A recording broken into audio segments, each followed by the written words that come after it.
शास्त्र सम्मत 5टी जगार तुम्हें केबे भी खाइबा जीव नहीं। खाइले तुमर पुण्य हानि हम। गोटे तुम्हें जन बीमार लोकर घर को खाइबा जीव नहीं। ताकर देह भल ना असुस्थ थिबा सत्वे से तुमको खाइबा देवे। से इच्छा न कि बाध्य से तुमको देवे। जहाँ तुम खाइले तुमर हानि हानि। द्वितीय किन्नर घर को केबे भी खाइबा जीवन। किन्नर एठू से दान दक्षिणा सब आनी कि भल लोक कि मंद लोक तार पाप ये रख तुम्हें ता घर को गले खाइबा तुमर पुण्य खेल हो। कंजूस लोक इच्छा न बाध्य से तुम्हें खाइबा तेणुक तुम ता घर को खाइबा।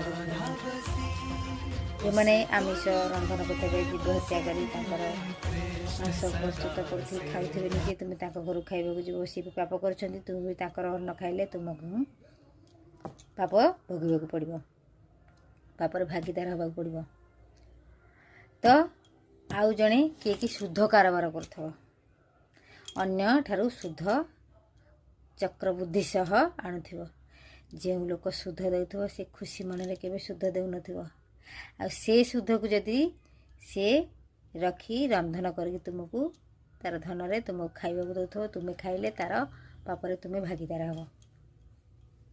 तो यही 5टी जगार आपण मैंने केवे भी खाद्य ग्रहण करेंगे नहीं। राधे राधे।